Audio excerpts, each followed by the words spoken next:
Intro. What if I told you that most of your worries don't come from what's happening, but from your desperate need to control what can't be controlled? Every notification, every headline, every what if in your head pulls you into the illusion that you can fix everything. And when you fail, anxiety takes the throne. The Stoics saw this centuries ago. Marcus Aurelius, sitting alone in the quiet of his tent, wrote to himself, "You have power over your mind, not outside events. Realize this, and you will find strength." Seneca echoed the same truth. We suffer more in imagination than in reality. The world hasn't changed much. Our storms just come with Wi-Fi now. But the Stoics left behind one rule that still holds the power to end worry forever. A principle so simple that most people ignore it. Control the controllables. Let the rest go. Before we dive deeper into this timeless lesson, make sure you subscribe to Legacy of Thinkers, where ancient wisdom meets modern life.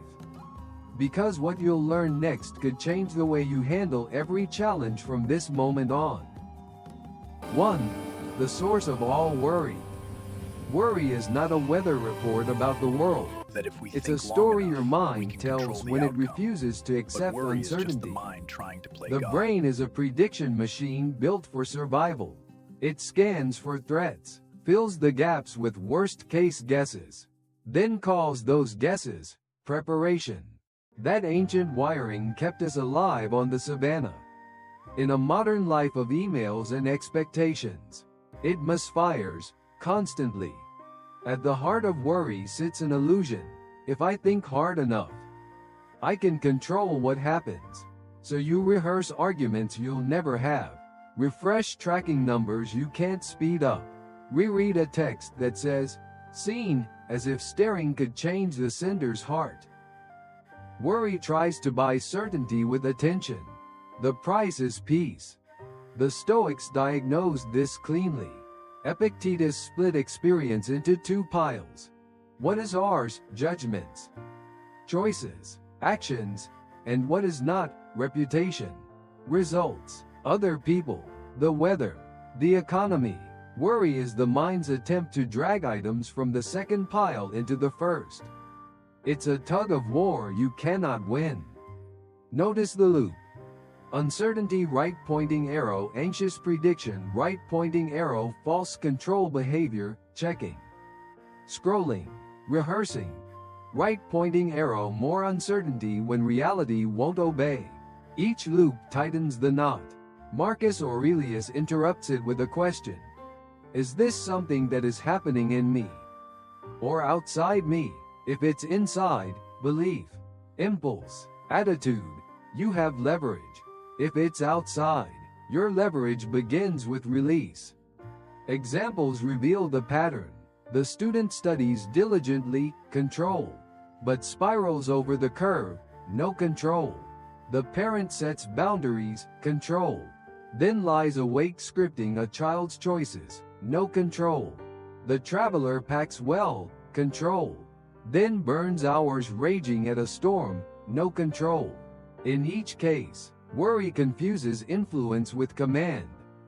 2 tells expose worry at the door.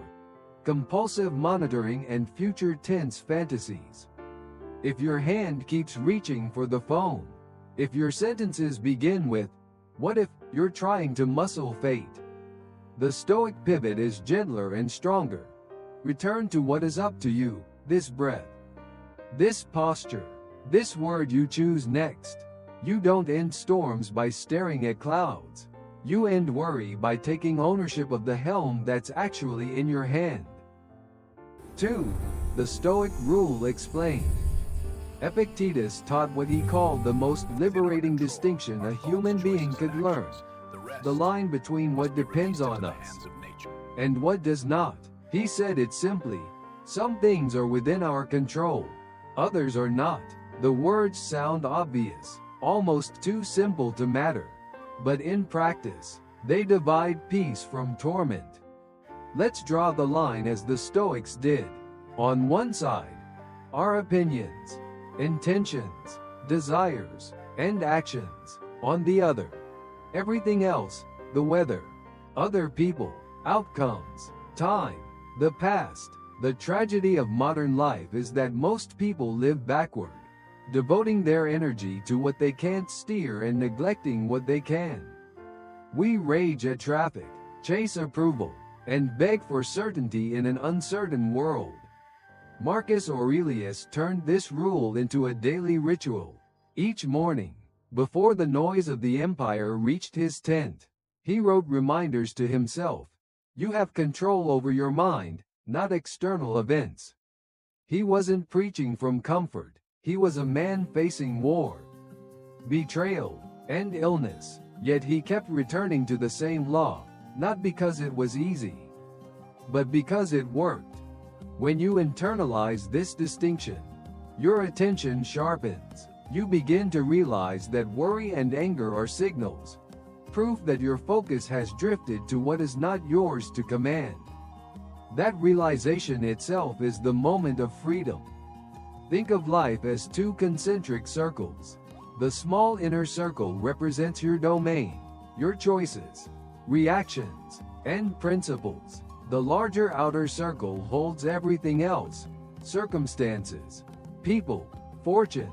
The inner circle is solid, the outer, ever shifting. The Stoic rule tells you to stand firmly in the center, because peace lives there. Seneca described it beautifully. A wise man is content with his lot, whatever it be, without wishing for what he has not. This doesn't mean passivity. It means focusing your strength only where it has power. Control, to a Stoic, isn't domination. It's alignment. It's living in harmony with the nature of things, not in rebellion against it. Modern psychology now echoes what Stoicism knew long ago. Stress drops when people sort problems into two columns: what they can and cannot change. The act of sorting itself reduces anxiety because it reclaims agency. You stop flailing against the tide and start rowing the boat you actually steer. So the Stoic rule isn't abstract philosophy. It's a practical compass. Every time you feel the pull of fear or frustration, pause and ask, is this within my control? That single question can rewrite the story your mind tells, from victimhood to mastery. It's the quiet discipline of returning, again and again, to what is truly yours. 3.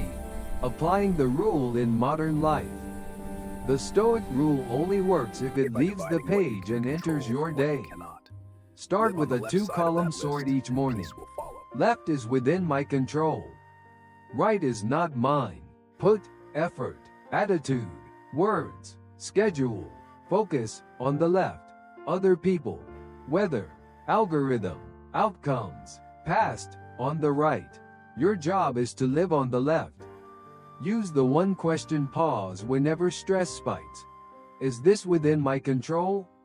If yes, pick the smallest next action. If no, pick the cleanest release, a boundary, a breath, or silence. Build micro habits. 3 breath reset. Inhale, hold, exhale. 3 rounds. Name one thing you can do now. If then plans.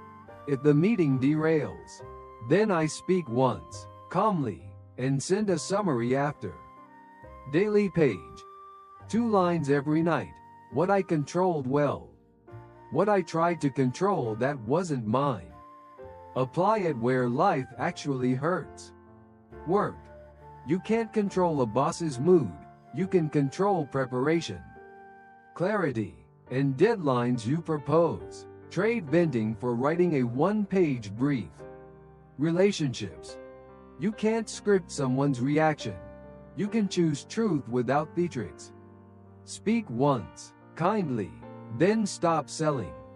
Health. You can't guarantee results. You can control sleep, protein, steps, and the workout already on your calendar. Money. You can't force the market. You can automate savings. Cap risk. and stick to a boring plan. News and social. You can't fix the world today. You can limit inputs. Curate once daily. Create more than you consume. Expect turbulence. When you're delayed, rejected, or misunderstood, use the ACT loop. Acknowledge the feeling. Choose your sphere, inner versus outer. Take one aligned step. Mastery is repetition, not drama. Keep a Stoic checklist on your phone. What is mine here? What is not? What is the smallest honorable action? What will I release right now? This is not escape, it's efficiency. By stopping the war with what you never controlled, you recover energy for what you always did, your character, your craft, and the next right move. 4. What happens when you let go? Something unexpected happens when you finally stop trying to control everything. The world doesn't collapse. You do not fall apart. Instead, what collapses is the illusion that you ever held it all together. That moment, strange as it feels, is the beginning of peace. Letting go is not a defeat, it's a recalibration of power. You stop wasting strength on storms you can't command and start channeling it toward the only realm that ever obeyed you, your choices. Epictetus said it best, when you are offended at any man's fault, turn to yourself and study your own failings. In that shift from external obsession to internal mastery, the temperature of your mind changes. Calm replaces chaos. At first, release feels like loss. You may mistake stillness for surrender, silence for weakness, but as days unfold, you notice something. Life keeps moving without your panic pushing it. The meeting still ends, the friend still decides, the storm still passes, and you remain lighter. Marcus Aurelius described this sensation perfectly. If you let go of your anxiety about the future, you will find yourself living more fully in the present. Once the grip loosens, time opens. You begin to hear subtle details, the hum of a city, the warmth of sunlight, the rhythm of your breath, things worry used to mute. The irony is that true control begins at the point of letting go. Because now you are not reacting to life, you are responding with clarity. You see situations as they are, not as fear distorts them. Letting go turns chaos into information, pain into instruction, and uncertainty into space, the space where wisdom grows. You stop bargaining with reality. You stop demanding it be different. You meet it where it stands. And that meeting is freedom. Seneca called it the tranquility of the soul when reason governs. That is not poetic exaggeration. It's an achievable state. The moment you stop wrestling with what's beyond your hands, your heart stops being bruised by the fight. So, what happens when you let go? You don't lose control, you regain yourself. Outro. Reflection. Take one breath. Choose one small action you can control today, and let one thing go. If this resonated, comment below. What will you release this week? And what will you focus on instead? Share this with someone who needs a calmer mind. Like this video to tell the algorithm that Stoic wisdom matters. And subscribe to Legacy of Thinkers. Then tap the bell. We drop weekly frameworks, quotes, and practices you can use the same day. Before you leave, post your 2 lines. Within my control, right pointing arrow, blank. Not mine, right pointing arrow, blank. Pin your pledge in the comments. I'll be reading and replying. See you in the next lesson.